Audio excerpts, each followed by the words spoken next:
Bonjour et bienvenue. Aujourd'hui, pas d'instant bref, mais un format que je pense qui peut être intéressant, qui sera une FAQ, une foire aux questions. Cette foire aux questions, je l'ai voulu interactive, donc je vous ai demandé de me poser vos questions sur Facebook. Et j'étais persuadée que j'allais avoir des questions sur la sophrologie, sur mon métier de sophrologue, voire sur moi-même. Et finalement, c'était peut-être mon ego qui attendait ce genre de choses, mais concrètement, vous m'avez posé des belles questions, plutôt inattendues, et auxquelles j'ai très envie de répondre.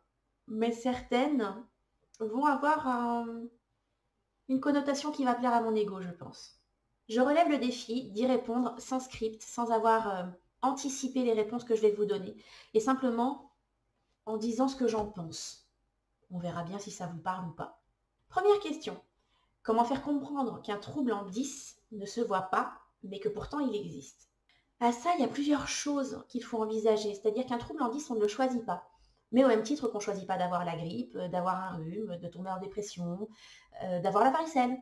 Et est-ce qu'on pose la question quand on chope ce genre de maladie du est-ce que c'est normal que tu aies attrapé ce genre de choses? Quand on parle trouble en 10, ça fait très très peur en fait aux équipes encadrantes parce qu'on pense tout de suite à oui, mais il va falloir un encadrement particulier, il va falloir des ateliers particuliers, il va falloir des aménagements particuliers. Oui et non. Ça dépend de la sévérité du trouble, ça dépend s'il n'en existe qu'un ou plusieurs. Les troubles en 10, il y en a tellement. Et ils ont tous leur spécificité et tous leur accompagnement propre. On ne peut pas dire d'office que tel trouble en 10 va rentrer dans telle case, tel enfant va avoir tel taux de sévérité. Et le protocole pour arriver à être détecté euh, trouble en 10 est tellement long et tellement fastidieux qu'une fois qu'on a le mot posé, c'est quand même un peu culotté de le remettre en question. Je n'ai pas jeté la pierre aux équipes pour la simple et bonne raison qu'en France, on a un gros problème, c'est que les équipes aujourd'hui ne sont pas suffisamment formées ou informées par rapport à ce type de trouble. Attention, je ne suis pas en train de dire que c'est de leur faute. Je dis simplement qu'on manque de moyens mis en place pour pouvoir les informer autour de ces troubles-là et de ce qu'on peut mettre en place, nous en tant que parents et eux en tant qu'encadrants, qu'enseignants, que formateurs. Si vous êtes concerné par quelqu'un qui doit s'occuper de votre jeune ou de votre enfant et qui a un peu de mal à comprendre vraiment que les troubles en 10, c'est pas simplement dire mon enfant bouge partout, mais le pauvre, c'est pas de sa faute, il y a peut-être autre chose à mettre en place. Si l'instit, le prof, le formateur n'est pas capable d'entendre ce genre de problème, ben, quitte à lui expliquer, autant lui expliquer avec son supérieur. Autre possibilité qui m'a pas mal aidée au tout début où j'encadrais justement en séance de sophro des jeunes qui étaient atteints de troubles en 10. J'ai plusieurs livres qui me sont beaucoup venus en support, mais j'en ai un en particulier que je conseille, même si vous n'êtes pas sophrologue, même si vous n'avez jamais tenté la sophrologie de votre vie, mais qui au moins vous donnera des petits tips à utiliser vous en tant que parent et que vous pourrez ensuite distribuer aux encadrants. Ce livre, c'est celui-ci. Attention, c'est pas sponsorisé, je le fais seulement parce que je le trouve exceptionnellement bon. Deuxième question qui m'a fait mourir de rire. Que faire des cons? Non, l'ego ne sortira pas. Obligé d'intervenir, on ne peut pas traiter ce genre de débat sans ma présence. C'est pas la peine, je viens de te dire que non. Alors, qu'est-ce qu'un con déjà? Quelqu'un de très connu a dit un jour, on est toujours le con de quelqu'un. Et un autre groupe a dit, mais mon voisin ne le sait pas. Concrètement, il faut déjà avoir identifié qui est le con à qui on veut échapper. Est-ce que le con, c'est le con d'en face? Est-ce que c'est le con d'à côté? Est-ce que c'est le con qui est à l'intérieur? Si c'est le con d'en face, j'ai envie de vous dire une chose que ma maman me disait très très bien quand j'étais gamine, l'ignorance est le meilleur des mépris. Et là, on va me répondre, oui, mais ignorer le con, c'est lui donner de la valeur. Oui, mais ignorer le con, c'est lui donner de la force. Oui, mais ignorer le con, ça veut dire qu'il va croire qu'il a raison. Finalement, le plus con dans l'affaire, c'est qui? Le con nous énerve. Pourquoi? Parce qu'il heurte notre sensibilité, parce qu'il va à l'encontre de nos valeurs, parce qu'il est juste, oh, oserais-je le dire, teubé? Peut-être. Mais finalement, il nous apprend des choses sur nous, ce con. Donc, que faire des cons? Apprendre. C'est pas toujours évident de se dire qu'en face de soi, on a quelqu'un qui simplement n'est pas bête et méchant, mais qui n'a pas la même vision des choses que nous. Et c'est quand même pas mal de pouvoir échanger avec des personnes qui ont d'autres points de vue que les nôtres. Question suivante. Dis, c'est quoi cette bouteille de lait? Ben écoute, je te répondrai quand tu m'auras expliqué comment on fait les bébés. Et la prochaine fois, pose des vraies questions. Question suivante. Comment gérer le stress quand des proches partent loin, géographiquement parlant? Est-ce que c'est la distance géographique qui fait peur ou est-ce que c'est la possibilité de ne plus pouvoir s'assurer que l'autre va bien? Et donc là, on parle de contrôle, on parle plus de la personne qui s'en va. Si c'est une question de contrôle, on ne peut pas avoir le contrôle sur les gens parce que les gens ne nous appartiennent pas. Et il faut admettre à un moment donné que chacun fait sa vie de son côté et qu'on n'est pas les parents des autres et que même dans le cas où on serait les parents et que ça concernait nos enfants, on ne les fait pas pour nous. C'est quand même pas très sain ni pour l'autre ni pour soi que d'envisager la distance comme un danger potentiel. Dans le cas où on parle simplement d'un attachement dont on a peur qu'il se délite, qu'il finisse par s'estomper, bah, je vais revenir sur quelque chose que j'avais évoqué dans un instant bref. Si la personne doit partir de notre vie, et plus géographiquement parlant, c'est qu'elle n'avait plus de raison d'être dans notre vie. Et dans ces cas-là, à part laisser la place libre et propre pour que d'autres belles personnes viennent la meubler, il n'y a pas grand-chose d'autre à faire.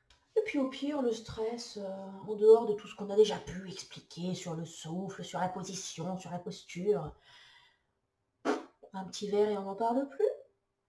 Question suivante. Comment diminuer nos attentes envers nos proches? Est-ce que j'en parle des attentes que j'ai vis-à-vis de moi? Est-ce que vraiment on doit avoir des attentes élevées vis-à-vis des proches? Attention, je ne suis pas en train de dire qu'on autorise qu'ils fassent n'importe quoi, c'est pas ça. L'idée, c'est que, est-ce que le fait que le proche mène sa vie comme il en a envie est un handicap pour soi-même? Je vais prendre des exemples, ce sera peut-être plus parlant. Prenons l'exemple, je ne sais pas moi, d'un enfant. On peut avoir des attentes vis-à-vis de cet enfant, je ne sais pas moi, qu'il prenne sa paire de chaussettes sales et qu'il la mette dans la corbeille, qu'il nous aide à débarrasser la table une fois qu'on a fini de manger, qu'il ait fait ses devoirs avant d'aller prendre sa douche et d'aller au lit, qu'il prenne sa douche avant d'aller au lit. Tout ça, ce sont des attentes, mais ce sont des attentes logiques et qui vont dans une dynamique d'éducation. Donc en soi, il n'y a pas vraiment de danger ou de problème à être exigeant vis-à-vis de ça. Là où ça devient handicapant et où ça peut poser de vrais problèmes, c'est quand les exigences commencent à dépasser un cadre structurel et posé qui est important ou utile pour l'autre. Je vais reprendre un exemple. On peut attendre de son mari qu'il évite de poser ses pieds dégoûtants sur la table basse avec sa bière à la main et qu'il laisse traîner la canette une fois qu'elle est vidée. Il suffirait peut-être simplement de lui poser la question du qu'est-ce que ça t'apporte de te vautrer lamentablement dans le fauteuil et de laisser tes déchets derrière une fois que tu es parti. Peut-être qu'il y est très attaché sa bouteille. On doit diminuer son niveau d'exigence vis-à-vis des autres au même titre qu'on doit le diminuer vis-à-vis de soi-même. Être exigeant, c'est bien quand c'est un moteur, quand ça permet d'avancer, quand ça permet d'être structuré et structurant pour les autres.